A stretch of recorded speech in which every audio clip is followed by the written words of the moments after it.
Hello, all of you. Welcome back to the second part of the third chapter, Evolution and Genetics. Or today we are going to discuss about the laws of genetics and law of inheritance given by Gregor John Mendel. तो जो Gregor John Mendel है, इनका नाम बहुत ज़्यादा important रखता है जब हम लॉ ऑफ इनहेरिटेंस के बारे में बात करते हैं। और इन्होंने बेसिकली 3 लॉज दिए थे इनहेरिटेंस के बारे में। पहला था जिसको कहते हैं लॉ ऑफ डोमिनेंस, दूसरा था लॉ ऑफ सेग्रीगेशन और तीसरा था लॉ ऑफ इंडिपेंडेंट असॉर्टमेंट।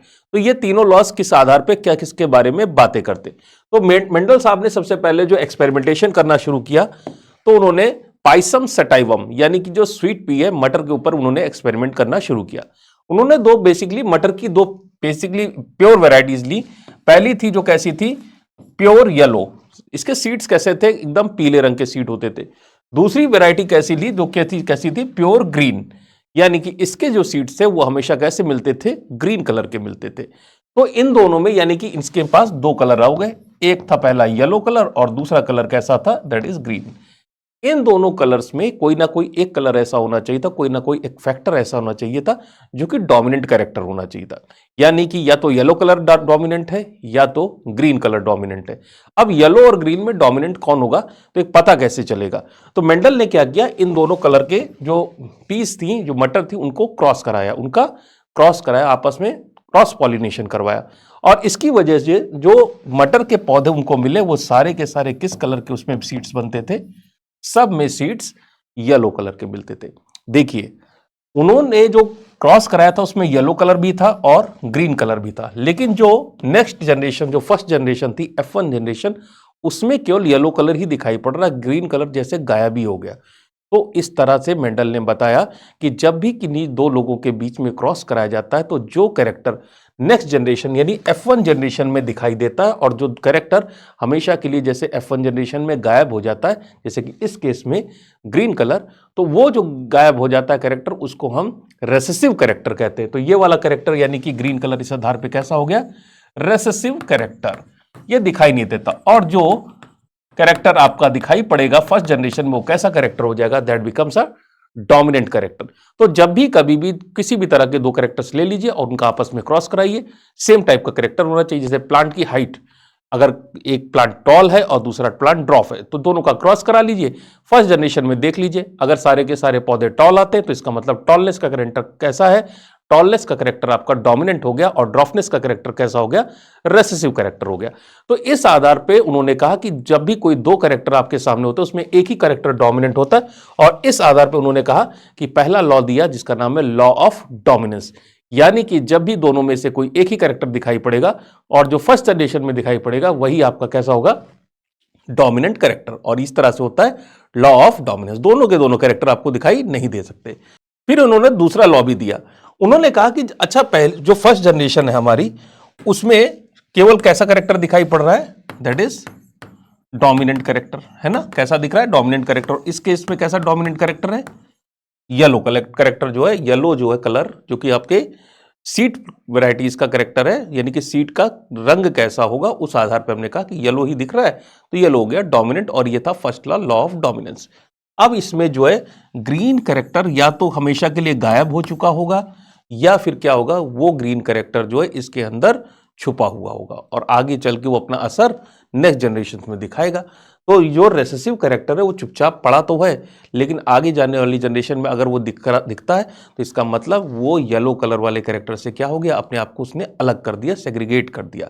तो हम करते क्या है कि सारे के सारे जो येलो कलर के प्लांट्स थे, जो येलो कलर के सीड्स वाले प्लांट थे, उनको हमने क्या कर दिया, आपस में उनका कराया क्रॉस।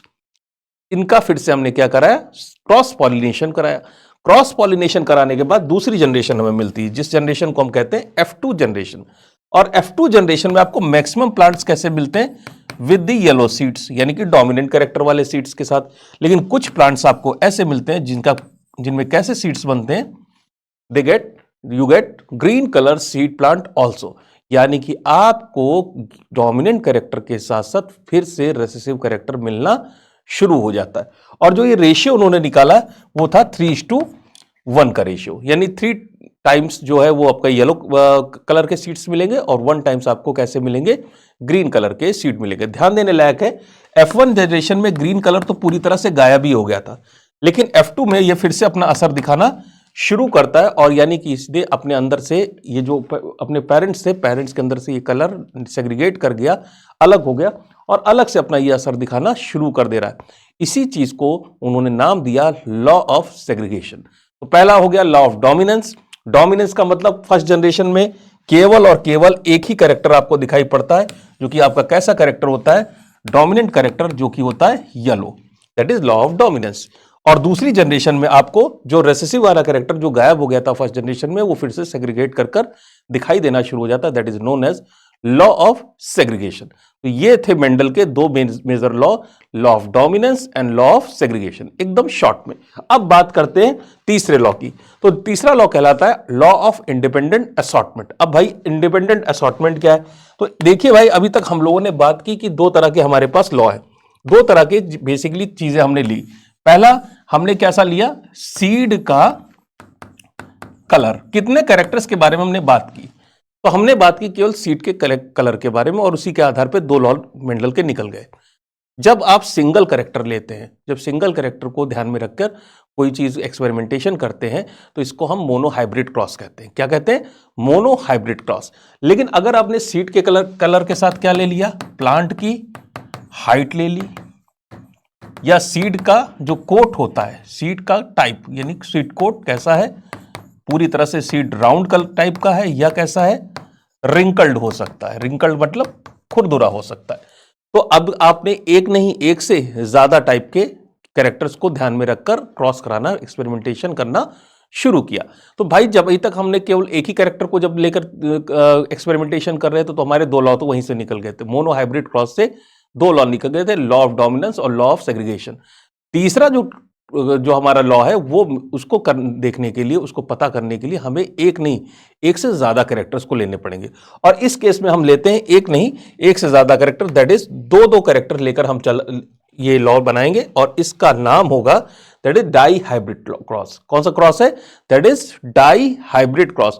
मोनो हाइब्रिड क्रॉस में एक कैरेक्टर लोगे, और डाई हाइब्रिड क्रॉस में कितने? दो कैरेक्टर। जैसे कि फॉर एग्जांपल चलिए देखते हैं। अब की बार हम क्या कर रहे हैं, यहां पर जो सीड टाइप है वो कैसा है, येलो कलर का है, ठीक है। और यहां सीड टाइप कैसा है, ग्रीन टाइप का है, कोई दिक्कत वाली बात नहीं। कितने कैरेक्टर हमने लिए केवल अभी तक? एक। लेकिन जब भी देखा गया येलो कलर के सीड्स हमेशा कैसे होते हैं, राउंड इन शेप। अब कितना, यानी सीड का टाइप भी देखने लगे, तो इसका मतलब कितने कैरेक्टर हो गए? दो कैरेक्टर। एक सीड का कलर और सीड के कोट का type, whether it is round, whether it is wrinkled.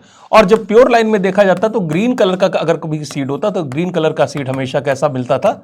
Wrinkled. यानी कि दोनों के दोनों कैसे थे? प्योर टाइप के सीड थे। यहां पर हम एक कैरेक्टर ना देखकर कि दो दो कैरेक्टर्स को हम देखते हैं कि दो दो कैरेक्टर्स के बारे में हम बात कर रहे हैं, इसलिए कैसा क्रॉस होगा, that is known as dihybrid cross.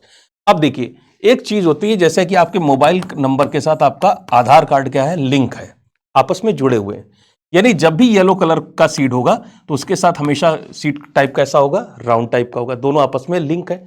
Green type का सीड होगा तो हमेशा कैसा होगा? वो रिंकल टाइप का होगा, यानी ये भी दोनों आपस में कैसे हैं? लिंक है। अब इन दोनों तरह के सीड्स में से कौन सा सीड डोमिनेंट होगा, कौन सा सीड रेसेसिव होगा, करने के लिए अगर हम करें तो दोनों का क्रॉस करा देते हैं। कौन सी जनरेशन मिलेगी हमें? फर्स्ट जनरेशन मिलेगी, F1 जनरेशन। तो पहले हमने लिया सीड कैसा? Round and yellow. दूसरा सीड कैसा लिया? रिंकल्ड एंड ग्रीन, ठीक है। और दोनों का हमने करा दिया क्रॉस। देखते हैं कौन डोमिनेंट है। तो पहली जनरेशन में हमें कैसे सीड मिलते हैं? सारे के सारे राउंड मिलेंगे, और सारे के सारे कैसे मिलेंगे? येलो मिलेंगे। Round and yellow. रिंकल्ड गायब हो गया कैरेक्टर, और ग्रीन कैरेक्टर भी क्या हो गया? गायब हो गया। इसका मतलब राउंड जो रिंकल्ड के ऊपर डोमिनेंट है, और येलो ग्रीन के ऊपर डोमिनेंट है। सारे के सारे सीड्स कैसे मिलेंगे? राउंड और ग्रीन, राउंड एंड येलो। तो राउंड एंड येलो कलर के सारे सीड मिलेंगे। इससे हमें पता चलता है law of dominance. Round colour जो है रिंकल्ड पे डोमिनेट करता है, और येलो कलर जो है वो ग्रीन पर डोमिनेट करता है। इसमें कोई दिक्कत वाली बात नहीं। लेकिन मैंने आपसे कहा कि ये दोनों चीजें जो है आपस में लिंक है। जब भी येलो कलर होगा तो सीड कैसा होगा? राउंड होगा। जब भी सीड का कलर कैसा होगा? ग्रीन होगा, तो सीड कैसा होगा? रिंकल्ड होगा। और ये दोनों एक दूसरे का साथ कभी भी छोड़ने वाले नहीं है। लेकिन मामला आगे चल के गड़बड़ा जाता है। जब ये जितने भी हमें राउंड और येलो टाइप के सीड मिले, ये दाई सी बात है प्योर सीड नहीं है। इनमें रिंकल्ड और ग्रीन कलर छुपा हुआ है। जैसे कि हमने कहा था ना लॉ ऑफ सेग्रीगेशन में कि जो फर्स्ट जनरेशन थी उसमें येलो कलर जो था, येलो कलर के अंदर जो ग्रीन कलर था छुपा हुआ था और बाद में 3:1 के रेशियो में वो मिल गया था। यहां पर रिंकल्ड और ग्रीन कलर दोनों के दोनों क्या है, छुपे हुए हैं। आगे चल के हो सकता है ये मिल जाए। तो देखते हैं, तो इनका आपस में हम क्या कराएंगे, क्रॉस। क्या करा देंगे, क्रॉस कराने वाले हैं। जितने भी येलो और राउंड कलर के सीड्स मिले हैं फर्स्ट जनरेशन में, इनका जब हम क्रॉस कराएंगे तो देखिए कुछ कमाल होने वाला। तब हमें दूसरी जनरेशन मिलेगी। कौन सी जनरेशन, F2 जनरेशन। और F2 जनरेशन में आपको 4 तरह के सीड्स मिलेंगे। दिखाई पड़ रहा होगा, 4 अलग अलग तरह के सीड्स मिल रहे हैं। देखिए ये 4 तरह के सीड्स। अभी हमने कहा था येलो कलर हमेशा किसके साथ लिंक है, राउंड, और ग्रीन कलर हमेशा किसके साथ लिंक है, रिंकल्ड के साथ लिंक है। ये दोनों एक दूसरे का साथ छोड़ने वाले नहीं। मैक्सिमम सीड कैसे मिलेंगे, राउंड एंड येलो कलर के। कोई दिक्कत वाली बात नहीं, नॉर्मल बात है। जब भी सीड राउंड होता तो उसके साथ क्या होता है, करेक्टर येलो होता है, कोई दिक्कत नहीं। कुछ सीड होंगे, यहां से मामला बिगड़ा। कुछ सीड ऐसे हैं जो राउंड तो हैं लेकिन राउंड के साथ साथ वो किस कलर के हैं, they are green in colour. अरे राउंड कलर के साथ हमेशा येलो कलर मिलता था, अब की बात राउंड के साथ कौन आ गया, ग्रीन। यानी कि ग्रीन कैरेक्टर जो है वो किसके साथ चला गया, राउंड के साथ। अब सीड राउंड तो है लेकिन वो येलो नहीं है, यानी एक दूसरे का साथ इन्होंने छोड़ दिया। जो ग्रीन कलर ने हमेशा ये बात मानी थी कि हम हमेशा जो है रिंकल्ड सीड के साथ रहेंगे, अब की बार वो ग्रीन कलर रिंकल्ड को छोड़ के कहां चला गया, राउंड के साथ चला गया। इंडिपेंडेंट असॉर्टमेंट, कौन किसके साथ जा रहा है किसी को कुछ पता नहीं है। ग्रीन कलर किसके साथ चला गया, राउंड के साथ। ठीक है, कोई दिक्कत नहीं, आगे चल के देखते हैं और कुछ हो सकता है। तो नेक्स्ट सीड जो टाइप मिल रहे हैं वो कैसे मिल रहे हैं, रिंकल्ड एंड येलो। ये तो और भी गजब की बात है। अब की बार सीड कैसा है, रिंकल्ड है, यानी कि खुरदुरा है। लेकिन खुरदरे होने के साथ साथ वो किस कलर का है, येलो कलर का। और हमने देखा है कि जब भी सीड येलो कलर का होता तो हमेशा कैसा होता है, राउंड कलर का। यानी यहां पर रिंकल्ड कैरेक्टर किसके साथ चला गया, येलो कलर के साथ चला। ग्रीन राउंड के साथ भागा जा रहा है और येलो के साथ जो है रिंकल्ड कैरेक्टर भागा जा रहा है। यानी कि कोई भी किसी के साथ जो है जाके जोड़ा बना ले रहा है। ये तो बड़ी प्रॉब्लमेटिक बात हो गई। इसी को कहते हैं इंडिपेंडेंट असॉर्टमेंट। तो यहां पे आपको कितनी तरह के सीड्स मिल रहे हैं, आप अगर ध्यान से देखेंगे तो आपको मिलेंगे 4 तरह के सीड। कौन कौन से, पहला सीड है राउंड एंड येलो, जो बिल्कुल नॉर्मल है, कोई दिक्कत वाली बात नहीं।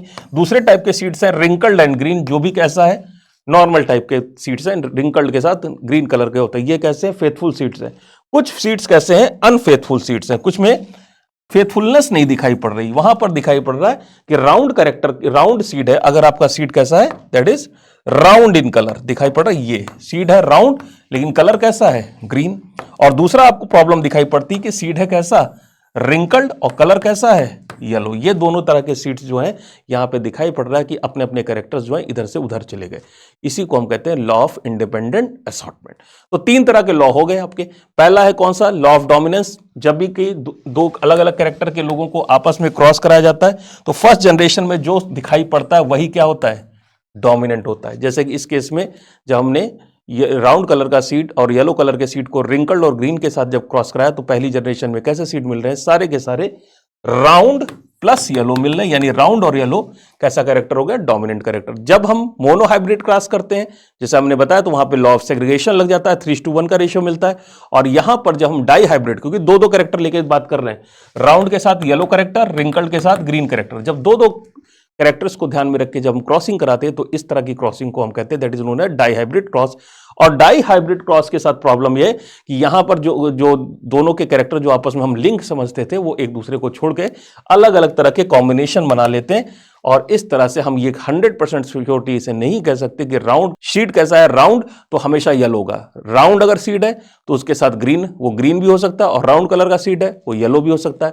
अगर सीड रिंकल्ड है तो रिंकल्ड येलो भी हो सकता है और रिंकल्ड ग्रीन भी हो सकता है।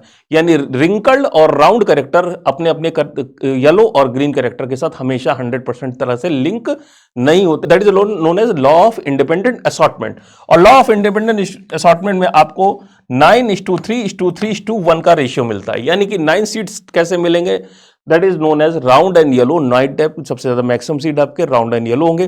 3 सीड्स ऐसे होंगे जो कैसे होंगे, राउंड एंड ग्रीन, जिनमें दिक्कत आई है।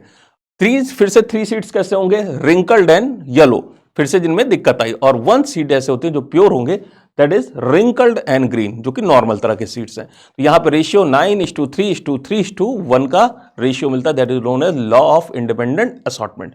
ठीक है, तो ये थे आपके मेंडल के बेसिकली 3 नियम। और चूंकि सिलेबस में, या सिलेबस में तो नहीं कह सकते, एम्बर में है, इस पर क्वेश्चन नहीं आते हैं। ठीक है, जेनेटिक्स में अगर हम देखें तो जो आपके जेनेटिक्स आपके सिलेबस में तो है एंथ्रोपोलॉजी में, लेकिन आप पिछले कई सालों में देखेंगे तो क्वेश्चंस का आस्क करने का जो मेथड है वो इसमें इतना ज्यादा क्वेश्चंस आस्क नहीं किए जाते। बहुत ज्यादा डरने की जरूरत नहीं है। ठीक है, it's a easy thing. Law of dominance, law of segregation, law of independent assortment given by Gregor John Mendel by the experiments on Pisum sativum और ग्रीन पी और स्वीट पी। ठीक है, चलिए आगे चलते हैं। तो अब हम लोग बात कर रहे थे कि ये सारी बातें तो हो गई, लेकिन ये सारे कैरेक्टर्स होते कहां होंगे? तो ये सारे कैरेक्टर्स होंगे किसी ना किसी चीज के अंदर, और उस चीज को हम कहते हैं that is known as DNA, deoxyribonucleic. ऐसी एसिड जो आप लोग जानते हैं, डीऑक्सीराइबोन्यूक्लिक एसिड भी कहते हैं इसको, और deoxyribonucleic acid that is a genetic material of the body. इस डीएनए का लंबाई चौड़ाई बहुत ज्यादा होती है, लेकिन इसके कुछ हिस्से ही ऐसे होते हैं जो कैसे होते हैं? फंक्शनल होते हैं, जो काम कर सकते हैं। बाकी का डीएनए कैसा होता है? नॉन फंक्शनल होता है, या इसको हम कहते हैं that is known as junk DNA. जो कि कुछ फंक्शनल पार्ट है, उसी फंक्शनल पार्ट को हम क्या कहते हैं? Gene. The functional part of DNA is known as gene. Easy. DNA बहुत लंबा चौड़ा होता है, अच्छी बात है, लेकिन डीएनए का एक छोटे छोटे हिस्से ही फंक्शनल होते हैं, वही काम कर सकते हैं, वही कुछ कर सकते हैं जिंदगी में। उन्हीं पार्ट्स को हम क्या कहते हैं? Those part are known as gene. अच्छा ठीक है, जीन क्या काम करता होगा? जीन क्या की सिंथेसिस करता है? प्रोटीन की। अगर तुम प्रोटीन की सिंथेसिस कर सकते हो, हालांकि मोटे तौर पे बात हो रही है कि प्रोटीन की सिंथेसिस करा जा सकता है, इसको जरा माइन्यूट लेवल पे जाएंगे तो पॉलीपेप्टाइड चेन भी कह सकते हैं, लेकिन हम लोग आपस में समझने के लिए क्या कह दे रहे हैं कि पॉलीपेप्टाइड चेन ना कह के थोड़ा सा टेक्निकल ज्यादा होगा तो प्रोटीन करें। जीन वो पार्ट है डीएनए का जो एक पॉलीपेप्टाइड चेन या प्रोटीन की सिंथेसिस कर सकता है। Easy, very easy. वो पार्ट जो कि प्रोटीन की सिंथेसिस कर सकता है उसको हम क्या कहते हैं? जीन। ये डीएनए का एक्टिव पार्ट है कि इनएक्टिव पार्ट है? तो पता चला है एक्टिव पार्ट है। इनएक्टिव पार्ट को हम क्या कहते हैं? That is known as junk DNA. Maximum DNA कैसा है? जंक डीएनए, लेकिन इस पर भी बात हो सकती है कि इसमें भी स्विचेस पाए जाते हैं, वो आपके सिलेबस से थोड़ा ऊपर की चली चीज है। तो चलिए देखते हैं। आपका जो डीएनए है बड़ा इंपॉर्टेंट चीज है। डीएनए के अंदर जो है, डीएनए के अंदर क्या है? DNA is a genetic material. इसके जेनेटिक मटेरियल क्यों कहते हैं? कि इसके कुछ हिस्से कैसे होते हैं? एक्टिव होते हैं, जिनको हम लोग क्या कहते हैं? जीन कहते हैं। और जीन को एक्टिव क्यों कहा जाता है? क्योंकि ये सिंथेसाइज कर सकते हैं क्या चीज? प्रोटीन। अब ये सारा का सारा सामान, डीएनए, जीन, प्रोटीन, प्रोटीन तो नहीं, ये पूरा का पूरा डीएनए एक पर्टिकुलर स्ट्रक्चर के अंदर होता है, और उस स्ट्रक्चर को हम कहते हैं क्रोमोसोम्स। क्या कहते हैं? क्रोमोसोम्स। क्रोमोसोम्स या हिंदी में कहते हैं गुणसूत्र। गुणसूत्रों के अंदर डीएनए पाया जाता है। ठीक है, अगर आपको सेल में क्रोमोसोम दिखाई पड़ रहे हैं, इसका मतलब डीएनए काम नहीं कर रहा है। क्रोमोसोम आपको सेल में कब दिखाई पड़ेंगे? पहली बात, क्रोमोसोम कहां होता है? क्रोमोसोम होगा आपका न्यूक्लियस के अंदर। कहां होगा? It is present inside the nucleus. Nucleus के अंदर पाया जाएगा क्रोमोसोम नंबर 1। और अगर आपको क्रोमोसोम दिखाई पड़ रहा है, इसका मतलब सेल अब काम धंधा छोड़ दिया है सेल ने, अब वो सेल डिवीजन में जा रही है। यानी सेल जब डिवाइड करने वाली होती है तब जाके क्रोमोसोम दिखाई पड़ता है। नॉर्मल कंडीशन में सारा का सारा डीएनए कहां होता है? अगर सारा का सारा, प्रॉब्लम क्या है कि नॉर्मल कंडीशन में अगर डीएनए कहां बैठा हुआ है? क्रोमोसोम के अंदर, तो इसका मतलब है वो प्रोटीन की सिंथेसिस नहीं कर सकता। अब नॉर्मल लाइफ में सेल अगर काम कर रही तो उसको प्रोटीन सिंथेसाइज नहीं करेगी तो सेल तो मर जाएगी। तो इसका मतलब है नॉर्मल टाइम में जो है डीएनए एज इट इज, ये रही सेल, ये रहा सेल का न्यूक्लियस, और इसमें ढेर सारे फाइबर्स होते हैं, इसमें क्रोमोसोम्स नहीं दिखाई पड़ते हैं, और इन फाइबर्स को हम क्रोमेटिन फाइबर्स कहते हैं। These are fibres are known as chromatin fibres. Chromatin fibre में का मतलब क्या? डीएनए रिलैक्स कंडीशन में ओपन पड़ा हुआ है, और उसके जीन्स जो है वो प्रोटीन की सिंथेसिस करने के लिए मैसेंजर आरएनए वगैरह का जो भी कर सकते हैं वो सब कर रहे हैं। जब सेल को डिवीजन करना होता है, तो सेल जब डिवाइड करने होगी तो क्या होगा? वही सेल रहेगी, वही आपका न्यूक्लियस रहेगा, लेकिन सारा का सारा जो आपके फाइबर्स थे जो कि एकदम रिलैक्स कंडीशन में पड़े हुए थे, वो सब के सब फाइबर सिकुड़ के, कंप्रेस होके, कंडेंस होके एक नई बॉडी बना लेते हैं जिसका नाम है क्रोमोसोम। क्रोमोसोम बेसिकली सूटकेस की तरह है। जब तक हमारे घर में हमें कहीं जाना नहीं तो हमारे कपड़े जो है नॉर्मली पड़े हुए हैं, और जिस दिन हमें कहीं बाहर जाना है, कहीं घूमने जाना है या किसी आउट स्टेशन जाना है, तो हम क्या करते हैं? सारे कपड़े पैक करके सूटकेस के अंदर डालते हैं। तो बेसिकली क्रोमोसोम्स क्या है? Chromosomes are the suitcase. जब तक जरूरत नहीं है तब तक डीएनए क्या है? न्यूक्लियस में ओपन पड़ा हुआ है, उससे दुनिया भर के काम हो रहे हैं। और जिस दिन जरूरत पड़े कि पैकिंग करके अब दूसरे घर जाना है, शिफ्ट करना है, या घर को डिवाइड करना है, डिवीजन में जाना है, तो क्या करेंगे? हम सूटकेस बनाएंगे, और सूटकेस के अंदर सारा का सारा मटेरियल पैक कर लेंगे। तो दैट इज द डिफरेंस। लोग समझते हैं कि क्रोमोसोम से ही सीधे सीधे डायरेक्टली सिंथेसिस हो जाती, ऐसा नहीं है। अगर सूटकेस बंद हो गया, क्रोमोसोम बन गया, तो अब डीएनए जो है कोई भी सिंथेसिस नहीं कर सकता। खैर, तो that phase is known as interphase. उस फेज को हम लोग इंटरफेज कहते हैं। तो that is the DNA. DNA को हमने कहा क्या है, ये जेनेटिक मटेरियल। अच्छा ठीक है, तो क्रोमोसोम आपकी बॉडी में एक नहीं होते, एक से ज्यादा तरह के होते हैं। ठीक है, नॉर्मली हमें लगता है कि सिंगल क्रोमोसोम हमारी बॉडी में होता है, लेकिन ध्यान देने लायक बात है कि सिंगल क्रोमोसोम हमारी बॉडी में नहीं पाए जाते। कैसे पाए जाते हैं? मल्टीपल क्रोमोसोम्स हमारी बॉडी में पाए जाएंगे। जैसे कि हम लोग कहते हैं वी हैव 23 पेयर क्रोमोसोम्स, है ना। जैसे कि हम लोग सेक्स क्रोमोसोम को कहते हैं एक्स एक्स और एक्स वाई, लड़कों में एक्स वाई क्रोमोसोम और लड़कियों में एक्स एक्स क्रोमोसोम, यानी सिंगल क्रोमोसोम का कोई भविष्य नहीं होता। और अगर किसी किसी व्यक्ति में गलती से एक ही क्रोमोसोम का हो, दूसरा वाला उसका दोस्त या भाई ना हो, तो ऐसी स्थिति में वो ऑर्गेनिज्म, वो सेल जो है वो डिलीट हो जाएगी, वो नष्ट हो जाएगी, एनिमल्स में सर्वाइव नहीं करेगी, नंबर एक। और अगर एक से ज्यादा हो जाएगा, ट्रिपल एक्स हो गया, ठीक है, एक एक्स से ज्यादा हो गया, ट्रिपल एक्स सुपर फीमेल, और एक्स वाई वाई कंडीशन हो गई, तो that is known as super male. तो दोनों ही कंडीशन में डिजीजेस हो जाती हैं। इसका मतलब क्रोमोसोम का नंबर ना ज्यादा चाहिए ना कम चाहिए, 23 चाहिए। 23 में पेयर, 23 टाइप ए के तो 23 टाइप बी के, दोनों के दोनों कैसे होना चाहिए? सेम। अगर एक एक्स है, सिंगल एक्स है, तो काम नहीं चलेगा। नॉर्मल आदमी में सिंगल एक्स का कोई वजूद नहीं है, एक एक्स नहीं होना चाहिए, कितने होने चाहिए? 2 एक्स। और लड़कों में एक एक्स नहीं होना चाहिए, कितने होने चाहिए? 2, एक एक्स और एक वाई होना चाहिए। इसका मतलब क्रोमोसोम कभी सिंगल नहीं हो सकता, क्रोमोसोम के हमेशा 2 कार्बन कॉपीज होते हैं, और इन क्रोमोसोम्स को हम होमोलॉगस क्रोमोसोम कहते हैं। इसीलिए हम 46 क्रोमोसोम नहीं बोलते। नहीं, 23 पेयर का मतलब क्या हो गया? 46 क्रोमोसोम। हम कभी भी 46 क्रोमोसोम नहीं बोलते, हम हमेशा बोलते हैं 23 पेयर। इस क्रोमोसोम का नाम है, मान लेते हैं कौन सा है ये, दैट इज एक्स। तो ये वाला कौन सा हो गया? ये भी हो गया एक्स। तो इसका मतलब कौन सा चाइल्ड बनेगा? Female child. ये वाला कौन सा है? अगर इसको मान लेते हैं वाई, और ये वाला कौन सा हो गया? एक्स। तो कौन सा चाइल्ड बनेगा? दैट इज मेल चाइल्ड बनेगा। ठीक है, कभी भी सिंगल एक्स या सिंगल वाई से मेल या फीमेल चाइल्ड पैदा नहीं हो सकता, वो केवल स्पर्म और एग में पाए जाते हैं। ठीक है, सिंगल क्रोमोसोम केवल शॉर्ट लिव्ड होते हैं, और वो एग और स्पर्म जैसी सेल्स के अंदर, या प्लांट के केस में कहें पॉलन ग्रेन, या पॉलन ग्रेन के अलावा जो एग सेल होती है प्लांट के अंदर की, जो एग सेल है उसी में ये क्रोमोसोम सिंगुलर नंबर में मिलेंगे। नहीं तो नॉर्मल सेल्स में हमेशा ये अकेले रहने में इनको डर लगता है, और हमेशा क्या रहेंगे? पेयर्स में रहेंगे। इसीलिए हम कहते हैं कि कितने पेयर हैं हम लोगों की बॉडी में? कितने पेयर हैं? 23 पेयर। डर वर नहीं लगता, बेसिकली काम नहीं कर पाते हैं, बॉडी ठीक से काम नहीं कर पाती, डीएनए ठीक से काम नहीं, वर्क नहीं कर पाता, और वो सेल जो है वो डिजनरेट हो जाती है, नष्ट हो जाती है। इसलिए आज से हमें याद करेंगे कि जब भी क्रोमोसोम देखेंगे तो सिंगल नहीं होगा, एक से ज्यादा होंगे। जैसे कि मान लीजिए हाइट, एक और ले लेते हैं एग्जांपल, जैसे कि हाइट के लिए ये क्रोमोसोम है, इसमें जीन है कैपिटल टी, और दूसरे वाले क्रोमोसोम में जीन है स्मॉल टी, या तो कैपिटल टी या स्मॉल टी। अगर एक इसमें से क्रोमोसोम निकाल देंगे तो व्यक्ति की हाइट ही नहीं बढ़ पाएगी, अब वो बच्चा ही नहीं पैदा हो पाएगा, वो मिसकैरेज हो जाएगा। सिंगुलर क्रोमोसोम में सर्वाइवल नहीं है, किसमें? एनिमल्स में। प्लांट में हो जाता है, प्लांट में अलग अलग तरह की प्लॉइड्स होती है, जिसकी वजह से प्लांट के अंदर सर्वाइवल रेट होते हैं। ठीक है, तो उसमें टेट्राप्लॉइडी, एन्यूप्लॉइडी, अलग अलग तरह की प्लॉइडी जो कि आपके सिलेबस में है, हालांकि वो एम्बर एंड नंबर में नहीं है। ठीक है, वो सिलेबस का हिस्सा है, वो हम लोग बाद में पढ़ेंगे। तो चलिए देखते हैं, मान लेते हैं आपके क्रोमोसोम्स के बारे में हम लोग बात करते हैं। ठीक है सर, कोई बात नहीं, क्रोमोसोम है, और क्रोमोसोम को हम मान लेते हैं हमारी जो लैपटॉप होता है उसके अंदर के ये क्या है? These are the, you can say suitcase है, या कैसे कह सकते हैं ये फोल्डर है। अब फोल्डर की खास बात होती है, फोल्डर के अंदर एक सिंगल चीज तो होती नहीं, एक फाइल नहीं होती, एक से ज्यादा तरह की फाइल हो सकती है। हम मान लेते हैं इसमें एक ही फाइल है, और कौन सी फाइल है? वर्ड फाइल है। कैसी फाइल है? वर्ड फाइल पड़ी हुई है। एक फाइल भी हो सकती है, एक से ज्यादा फाइल होगी। इस वाले का नाम रख दो 1 और इसका नाम रख दो 1 यानी कि कैसे फोल्डर है? होमोलॉगस फोल्डर है, एक ही तरह का सामान इसके अंदर होगा। तो देखते हैं फाइल में क्या हो सकता है? टेक्स्ट हो सकता है, फाइल में क्या हो सकती है? इमेज हो सकती है, फाइल में क्या हो सकते हैं? टेबल्स हो सकते हैं। ठीक है, इसमें क्या है? सेम तरह का क्रोमोसोम है, यहां पे टेक्स्ट की जगह पे टेक्स्ट, इमेज की जगह पे इमेज, टेबल की जगह पर टेबल, यानी कि मटेरियल अंदर का कैसा है? सेम, लेकिन कुछ चीजें अलग हो सकती हैं। जैसे कि यहां पर इमेज कैसी है? दैट इज ब्राउन कलर की या ब्लैक एंड व्हाइट, और यहां पर इमेज कैसी है? दैट इज ब्लैक एंड, इसको कलर कर लेते हैं ग्रीन इन कलर। यहां पे कलर इमेज है और यहां पर ब्लैक एंड। देखो जहां पे जो चीज है, टेक्स्ट की जगह पे टेक्स्ट है, इमेज की जगह पे इमेज है, और टेबल की जगह पे टेबल है, लेकिन कंटेंट हमेशा सेम नहीं होता है। कोई ज़रूरत नहीं कि कंटेंट हमेशा सेम हो। अब इससे मतलब क्या समझ में आ रहा है? मतलब थोड़ा सा समझ में आ रहा है कि देखिए ऐसा होता है कि हमने कहा कि देखिए आपका जो ये बेसिकली जो आपका फोल्डर है, फोल्डर किसकी तरह काम करता है? फोल्डर के अंदर होती है फाइल।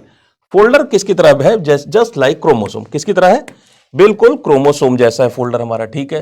तो फोल्डर हो गया हमारा क्रोमोसोम, और क्रोमोसोम के फोल्डर के अंदर होती है फाइल। उस फाइल का नाम है that is known as DNA. File के एक्टिव रीजन को हम क्या कहते हैं? These are known as gene. और जीन क्या बनाता है? स्पेशल तरह के कंपाउंड जिनका नाम होता है प्रोटीन। एक तरह के फोल्डर से काम नहीं चलेगा। अगर आपके पास फोल्डर नंबर 1 है तो आपको 1 डैश की भी जरूरत होगी, तभी जो है ऑर्गेनिज्म प्रॉपरली फंक्शन कर पाएगा, ठीक है।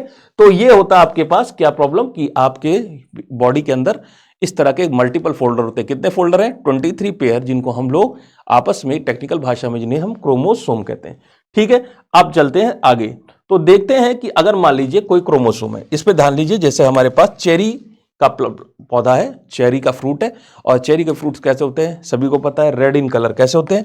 लाल रंग के होते हैं। तो मान लीजिए ये है क्रोमोसोम 1, इसका नाम रख देते हैं 1, इसका नाम 1 और इसका नाम 1 डैश। क्रोमोसोम नंबर 1 में रेड कलर का पिगमेंट बनाने वाला जीन है। तो जाहिर सी बात है, कैसा पिगमेंट बनाएगा? रेड कलर, ठीक है। और इसको हम डिनोट कर रहे हैं कैपिटल आर से।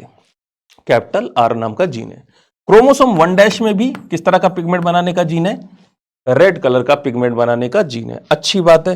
तो इसका मतलब क्या हुआ? इसका मतलब हुआ कि जब इन दोनों के दोनों क्रोमोसोम किसी प्लांट के अंदर मौजूद हैं और दोनों में ही रेड कलर बनाने का जीन है, तो इससे होगा क्या? इससे ये होगा कि जो प्लांट होगा उसमें हमेशा कैसे फ्रूट्स निकलेंगे? Red in colour.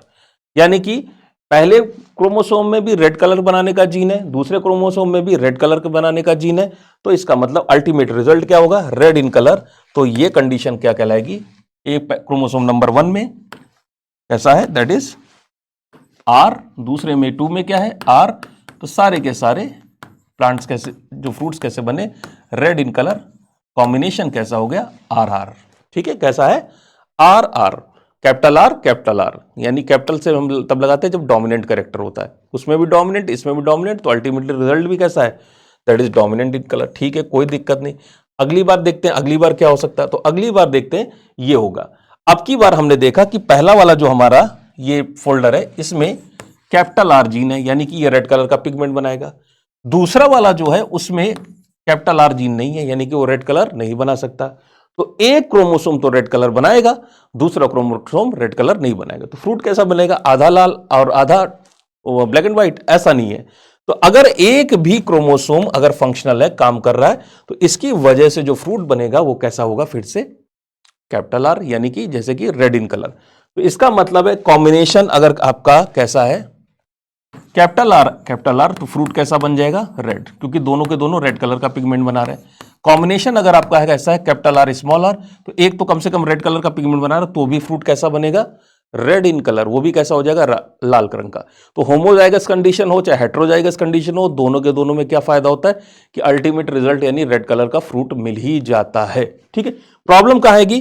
प्रॉब्लम आएगी तीसरी केस में। तीसरा केस क्या है? दैट इज थर्ड केस, कि अब की बार हमारे पास ये वाला कॉम्बिनेशन है। पहला वाला क्रोमोसोम जो है, इसके साथ प्रॉब्लम क्या है? ये फ्रूट नहीं बनाता, स्मॉल आर, कलर नहीं बनाएगा। दूसरा वाला भी कलर नहीं बनाएगा, तो ना ये कलर बनाएंगे ना ये कलर बनाएगा। कॉम्बिनेशन कैसा बन गया? Small R small R. तो इसका मतलब अब की बार जो हमारा फ्रूट है वो कैसा हो जाएगा? ब्लैक एंड व्हाइट, या हम कह सकते हैं कलरलेस हो जाएगा, ठीक है। तो इसका मतलब हुआ कि या तो आप होमोजाइगस डोमिनेंट हो, यानी दोनों कैपिटल आर हो तो रेड कलर बनेगा, या हेट्रोजाइगस डोमिनेंट हो, यानी एक कैपिटल आर तो कम से कम होना चाहिए, तब भी फ्रूट रेड हो जाएगा। लेकिन प्रॉब्लम कब आएगी? जब दोनों के दोनों कैसे हो जाएंगे? रेसेसिव कैरेक्टर, ठीक है। स्मॉल आर, ना हम बनाएंगे ना तुम्हें बनाने देंगे, या तो तुम भी बनाओ। तो जब दोनों के दोनों ही पिगमेंट नहीं बना रहे, तो अल्टीमेटली इसका रिजल्ट क्या होगा? फ्रूट का कलर कैसा हो जाएगा? कलरलेस हो जाएगा, ठीक है। तो ये हो गया आपका, that is known as types of cells और उसके टाइप्स ऑफ क्रोमोसोम्स और उसके अंदर टाइप्स ऑफ कैरेक्टर्स। अब ये जो एम्बर एंड एम्बर है, ये बात करती है माइटोसिस और मियोसिस के बारे में, दैट इज सेल डिवीजन। इसके बारे में भी जल्दी से बात कर लेते हैं, क्या होता है माइटोसिस और क्या होता है मियोसिस। माइटोसिस की खास बात है, देखिए ये सेल डिवीजन है, सेल को डिवाइड करना पड़ता है। जब हम सब लोग पैदा हुए थे तो साइज में बहुत छोटे थे, और अब जैसे जैसे वक्त बीतता जा रहा साइज कैसा हो गया, लंबा हो गया। और इसके अलावा क्या है, हमारा जो एडल्टहुड अचीव हुआ तो बॉडी का साइज बड़ा हो गया। तो जब पैदा हुए थे तो बॉडी में सेल नंबर ऑफ सेल्स कम थी, और जैसे जैसे हम वक्त बीतता गया नंबर ऑफ सेल्स क्या हो गई, बढ़ती चली गई। इसका मतलब सेल ने अपना नंबर बढ़ाया होगा। और कैसे सेल नंबर बढ़ाएंगी, उसका तरीका क्या है, that is cell division. Cell division आपका दो तरह का होता है, पहले को कहते हैं माइटोसिस और दूसरे को कहते हैं मियोसिस। तो चलिए, माइटोसिस कहां होता है, ये होती है बॉडी सेल्स में। कौन सी बॉडी सेल्स में, ऑल बॉडी सेल्स में। यानी कि आप समझिएगा, आपकी आंखों में, आपके ब्रेन में अगर कहेंगे, हाँ चलिए ब्रेन में भी, आपकी आंखों में, आपके ब्रेन में, आपकी स्किन में, आपके लीवर, किडनी, जितनी भी बॉडी के पार्ट्स हैं, सब में जो डिवीजन, सेल डिवीजन हो रहा है वो कौन सा हो रहा है, माइटोसिस। आपकी आरबीसी, रेड ब्लड सेल, रोज पैदा होती है, किस डिवीजन की वजह से पैदा होती है, अगेन माइटोसिस। तो नॉर्मल बॉडी सारी की सारी सेल्स के अंदर कौन सा डिवीजन होता है, माइटोसिस। केवल इसका एक एक्सेप्शन है, और वो कौन सी सेल्स होती है, गैमीट्स बनाने वाली सेक्स सेल्स। यानी मेल्स में स्पर्म बनाने वाली सेल्स और फीमेल्स में एग बनाने वाली सेल्स, वहां पर माइटोसिस नहीं होती है। तो कहा जाए बॉडी में स्पर्म और एग बनाने वाली सेल, यानी स्पर्म मदर सेल और एग मदर सेल को छोड़कर बाकी सारी सेल्स में जो डिवीजन होता है, उस डिवीजन का नाम है, that is known as mitosis. Mitosis के कुछ फायदे होते हैं। शुरुआत जितने से की थी, अंत भी उतने से होगा। देखिए, माइटोसिस की पहली खास बात, सेल्स के डिवीजन के बाद आखिरी में बेसिकली कितनी डॉटर सेल बनती, दो। पहली चीज, एक से दो, एक सेल स्टार्ट होगी, डिवाइड होकर कितनी डॉटर सेल्स बनेगी, दो डॉटर सेल बनेगी। दूसरी चीज, शुरुआत में कितना क्रोमोसोम था, दो क्रोमोसोम थे। पहले जो मदर सेल है उसमें कितने क्रोमोसोम है, दो chromosome, chromosome number 1 and chromosome number 2। और यहां पर भी देखेंगे तो डॉटर सेल्स में भी कितने क्रोमोसोम है, chromosome number 1 and chromosome number 2। जितने क्रोमोसोम मदर सेल में थे, सब कुछ होने के बाद डॉटर सेल में भी उतने ही क्रोमोसोम है। मदर सेल कितनी है, एक, डॉटर सेल कितनी है, दो। तो यहां एक से दो, जब भी सेल डिवाइड करती तो एक सेल से दो सेल बनती, नंबर एक। दूसरा खास बात है कि यहां पर नंबर ऑफ क्रोमोसोम जो है वो चेंज नहीं होते। जितने क्रोमोसोम मदर में होते हैं, सेम उतने ही क्रोमोसोम डॉटर सेल्स के अंदर भी पाए जाते हैं। तो यानी कि सेल्स जो नई बनी हुई सेल्स है तो लगभग आइडेंटिकल होती है मदर जैसी, ठीक है, उनमें कोई अंतर नहीं होता। बस क्या है, इस डिवीजन से फायदा क्या होता है, एक चीज बढ़ जाती है, वो चीज क्या है, सेल का नंबर। सही है ना। तो अभी आपकी बॉडी में मान लेते हैं इस सेकंड 1,00,000 आरबीसी सेल्स हैं। कितनी सेल्स हैं, 1,00,000 आरबीसी सेल है, और अगले सेकंड वो डिवाइड हुई, अब कितनी हो गई, 2,00,000। आरबीसी यानी रेड ब्लड सेल्स का नंबर 1,00,000 से बढ़कर कितना हो गया, 2,00,000 हो गया है। लेकिन वो सारी की सारी आरबीसी जो है अपनी मदर की वाली आरबीसी से एकदम आइडेंटिकल है। तो इतना इजी सा है, इससे नंबर ऑफ सेल्स बढ़ता है और इससे बॉडी जो है उसमें जो वियर एंड टियर हो रहा है, पुरानी सेल्स जो डैमेज हो रही है या ऑर्गेनिज्म की ग्रोथ हो रही है, उसके लिए आइडेंटिकल सेल चाहिए। जैसी पुरानी थी वैसी ही नहीं बना दो, ठीक है, नई और फ्रेश सेल्स बना दो। और इस सेल डिवीजन को हम कहते हैं माइटोसिस। नंबर याद रखिएगा, खास बात है, जितने क्रोमोसोम मदर में होते हैं उतने ही क्रोमोसोम डॉटर सेल्स में होते हैं। बस डॉटर सेल जो है मदर सेल से डबल बन जाती है। दूसरा डिवीजन जो होता है, जो सेक्स सेल्स में होता है, जिनको हम लोगों ने कहा कि स्पर्म और एग में, यहां पर जो सेल डिवीजन होता है, इसकी खास बात होती है कि यहां पर नंबर ऑफ जो क्रोमोसोम्स हैं, पहली बात तो डॉटर सेल्स कितनी, ये रही मदर सेल एक है, डॉटर सेल आपको दिखाई पड़ेंगी कितनी है, टोटल 4। तो एक का 4, वहां पर एक से कितनी बन रही थी, 2। यहां एक सेल थी और एक से डॉटर सेल्स कितनी बनी थी, 2। और यहां एक से कितनी डॉटर सेल बनी है, 4। पहला तो ये अंतर हो गया। दूसरा अंतर क्या दिखाई पड़ता है कि यहां पर क्रोमोसोम देखिए, जो आपकी जो नॉर्मल माइटोसिस वाला डिवीजन था जो अभी हम पढ़ कर आए, उसमें कितने क्रोमोसोम थे, क्रोमोसोम नंबर 1 और क्रोमोसोम नंबर 2। डॉटर सेल्स में भी कितने क्रोमोसोम है, क्रोमोसोम नंबर 1 और क्रोमोसोम नंबर 2। यानी यहां नंबर ऑफ क्रोमोसोम चेंज नहीं होता। यहां पे देखते हैं मियोसिस में। मियोसिस पहली बात कहां होती है, सेक्स सेल्स में। ऐसी सेल्स जो क्या बनाती, गैमीट्स बनाती। गैमीट्स कौन से होते हैं, मेल में स्पर्म, फीमेल्स में एग, इनको हम गैमीट्स बनाते हैं। गैमीट्स की बड़ी वैल्यू है, ठीक है। अब देखिए, जो ये आपकी जो ये सेल है, इसमें नंबर ऑफ क्रोमोसोम कितने, तो इसमें नंबर ऑफ क्रोमोसोम है कितने, 2, 1 और 2। जबकि आपकी कोई भी डॉटर सेल उठा के देखिए, उसमें क्रोमोसोम या तो 1 नंबर वाला होगा या 2 नंबर वाला होगा। दोनों के दोनों क्रोमोसोम्स उसमें नहीं पाए जाते। क्रोमोसोम वहां पे 2 थे और यहां हर डॉटर सेल में क्रोमोसोम कितने बच गए, 1-1 बचा। यानी यहां नंबर जस्ट हो जाता है कितना, हाफ। कितना हो जाता है, हाफ। डबल क्रोमोसोम की कंडीशन को डिप्लॉइड कहते हैं और सिंगल क्रोमोसोम की कंडीशन को कहते हैं हैप्लॉइड। तो यहां पर हो क्या रहा है, यहां पर डिप्लॉइड यानी डबल क्रोमोसोम वाली सेल से कैसी सेल्स बन रही हैं, दैट इज हैप्लॉइड जिसमें नंबर कैसा है, आधा, इसको कहते हैं 2n, और 2n से सेल्स कितनी बनी, n। ध्यान दीजिए यहां पर क्रोमोसोम्स का नंबर क्या हो जाता है, आधा हो जाता है। पहली खास बात, यहां क्रोमोसोम का नंबर सामान्य से आधा हो जाता है, जस्ट हाफ हो जाता है। दूसरी खास बात, यहां डॉटर सेल 2 नहीं बनती, कितनी बनती है, 4 गुना। तो यहां एक स्पर्म मदर सेल लेंगे तो उससे 4 स्पर्म बनेंगे, एक एग सेल लेंगे तो उससे 4 एग बनेंगे, ठीक है। और अगर नॉर्मल बॉडी सेल लेंगे तो एक बॉडी सेल लेंगे तो उससे कितनी बॉडी सेल बनेंगी, 2 बॉडी सेल। लेकिन वो सारी की सारी बॉडी सेल्स कैसी होंगी, आइडेंटिकल, जबकि यहां पर आइडेंटिकल नहीं होंगी क्योंकि क्रोमोसोम का नंबर हाफ होगा। ये जितनी भी सेल्स बनती हैं इन सेल्स को हम गैमीट्स कहते हैं, चाहे वो स्पर्म हो, चाहे एग हो, चाहे प्लांट्स में पॉलन ग्रेन हो, चाहे प्लांट्स में ही एग सेल हो, ये सारे के सारे क्या कहलाते हैं, गैमीट्स। गैमीट्स की खास बात होती है ये इनमें क्रोमोसोम का नंबर जस्ट आधा होता है, क्योंकि स्पेशल तरह के सेल डिवीजन से बनते हैं, और उस तरह के सेल डिवीजन को हम दैट इज मियोसिस कहते हैं। माइटोसिस नहीं कहेंगे, क्या कहेंगे, मियोसिस के नाम से जाना जाता है। इसकी पहली खास बात। दूसरी चीज है, नॉर्मली गैमीट्स जो होते हैं, जो हायर ऑर्गेनिज्म होते हैं, लोअर ऑर्गेनिज्म में नहीं कहेंगे, जो हायर ऑर्गेनिज्म में जो ये स्टेजेस होती हैं, गैमीट्स वाली स्टेजेस, वो शॉर्ट लिव्ड होती हैं, लंबे समय तक वो सर्वाइव नहीं कर सकते। जबकि हेल्दी सेल्स जो होती हैं वो कैसी होती हैं, वो लॉन्ग लिव्ड होती हैं, उनकी ड्यूरेशन जो है वो ज्यादा होती है। तो ये था आज का एम्बर एंड एम्बर, ठीक है। इसमें हमने पढ़ा ग्रेगर जॉन मेंडल के तीनों laws, law of dominance, law of segregation, law of independent assortment. हमने सीखा कि कैसे जो है आपका क्रोमोसोम होता है, जिसके अंदर हमें लगता था कि क्रोमोसोम से ही तुरंत ही वहां से चीजें बढ़ना शुरू हो जाती हैं, प्रोटीन की सिंथेसिस होने लगती है। ऐसा बिल्कुल भी नहीं है। क्रोमोसोम अगर है, बन गया है, तो इसका मतलब सारा काम ठप पड़ गया, अब सेल डिवीजन के अंदर जा रही है। और जब नॉर्मल तरीके का डीएनए ओपन स्टेज में होता है, जिसको हम क्रोमेटिन फाइबर की स्टेज कहते हैं, तब जो है डीएनए के एक्टिव रीजन, जिनको हम कहते हैं जीन, उन जीन्स के जो हिस्से होते हैं, वो जीन्स जब एक्टिवेटेड हो जाते हैं, उनसे बनते हैं स्पेशल तरह के प्रोटीन्स, और प्रोटीन से अलग अलग तरह के फंक्शन जो है सेल कैरी आउट करती है, ठीक है। तो ये सारी की सारी चीजें पढ़ी। फिर हमने 2 तरह के डिवीजन पढ़े, माइटोसिस और मियोसिस पढ़ा। इसके अलावा हमने डोमिनेंट और रिसेसिव कैरेक्टर्स के बारे में बात की। हमने होमोजाइगस, यानी कि कैपिटल आर फ्रूट का कलर कैसा होगा, red, capital R small R, तब भी फ्रूट का कलर कैसा होगा, रेड। और प्रॉब्लम कब आएगी, जब स्मॉल आर यानी कि दोनों के दोनों कैसे हैं, रेसेसिव कैरेक्टर में, तब चेरी का फ्रूट कैसा हो गया था, that is black and white हो गया था। हालांकि चेरी का कलर ब्लैक एंड व्हाइट नहीं होता है, ठीक है, ग्रीन कलर का हो सकता है, किसी अन्य कलर का हो सकता है, और नॉर्मली कोई ना कोई डोमिनेंट कैरेक्टर उसमें पाया जाता है, ठीक है।